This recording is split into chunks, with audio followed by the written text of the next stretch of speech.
et un profond engagement que je vous souhaite la bienvenue à cette journée mondiale de sensibilisation et d'action contre l'asthme. Chaque année, cet événement nous rassemble autour d'un objectif commun: améliorer la compréhension, la prévention et la prise en charge de l'asthme à tous les âges de la vie. L'asthme n'est pas qu'une simple maladie respiratoire.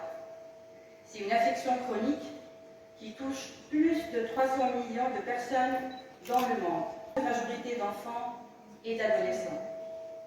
Derrière les chiffres, ce sont des vies affectées au quotidien, des essoufflements, des nuits sans sommeil, des absences scolaires ou professionnelles, des hospitalisations évitables, parfois même des drames.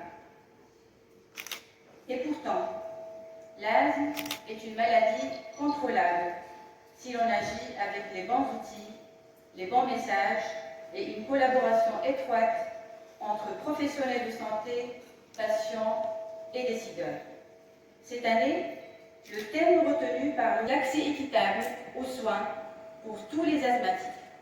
Un appel fort, un cri d'alarme aussi, face aux inégalités persistantes dans l'accès au diagnostic, au traitement de fond et à l'éducation thérapeutique, en particulier dans les zones rurales ou défavorisées. Notre responsabilité aujourd'hui est double.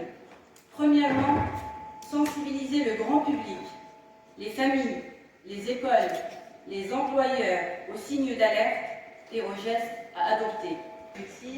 Nos partenaires institutionnels, associatifs, industriels pour leur appui constant. Et bien sûr, les patients et leurs proches qui nous rappellent pourquoi nous sommes ici. Que cette journée soit non seulement une plateforme de savoir, mais aussi un tremplin sur l'action, l'innovation et l'espoir. Solidaire et pleine d'inspiration. Merci.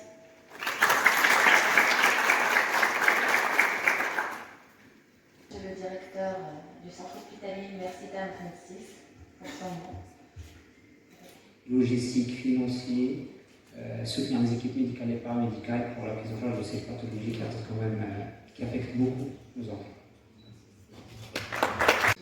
J'encourage beaucoup d'efforts et certainement un impact positif en pédiatrie et bonne continuation. Merci.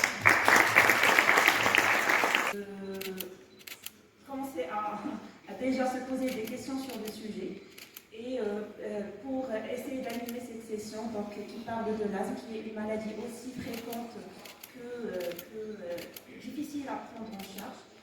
Bonjour tout le monde. Comme vous savez tous, l'asthme chez l'enfant est trompeur.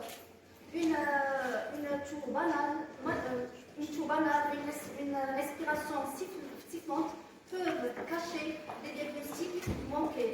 C'est pourquoi il m'a demandé aujourd'hui, à l'occasion de la journée mondiale de l'asthme, les pièges diagnostiques devant lui. Donc je compte sur votre réaction chez le nourrisson et l'enfant. Une question qui se pose: est-ce que ou non? Ben, la réponse n'est pas toujours facile. Chez le nourrisson et le jeune enfant, le diagnostic est clinique. C'est de diagnostic et en conséquence, on peut passer au diagnostic différentiel. Un autre diagnostic doit être évoqué en cas de non-contrôle ou non-réponse sous-traitée. Professeur Maria Kaïn, professeure de l'enseignement supérieur en pédiatrie, chef de service de pédiatrie et présidente de l'association des pédiatres hospitaliers au centre universitaire Mohamed VI d'Oujda. Alors aujourd'hui, nous célébrons la journée mondiale de l'asthme qui coïncide chaque année avec le mois de mai. Le but de cette journée de sensibilisation, c'est de faire une mise au point sur les dernières recommandations de l'asthme à l'échelle internationale. Donc pour ceci, il y avait plusieurs interventions intéressantes. Une première sur les pièges diagnostiques devant l'asthme chez l'enfant, la deuxième sur les actualités devant l'asthme en pédiatrie, et enfin comment peut-on prendre en charge l'asthme aux urgences pédiatriques. Donc nous avons eu un public fait de médecins généralistes, de médecins en cours de formation, de pédiatres généralistes, mais aussi de médecins qui s'intéressent à la pneumologie pédiatrique. L'asthme, c'est une maladie chronique la plus fréquente des voies aériennes et il touche pratiquement le 1/3 de la population. Pratiquement 4 enfants sur 5 sont touchés par cette pathologie Et c'est une pathologie lourde qui nécessite une prise en charge rigoureuse, que ce soit pour le médecin traitant, mais aussi pour les parents qui doivent adhérer au traitement pour une meilleure efficacité du traitement. Donc je tiens à remercier l'assistance.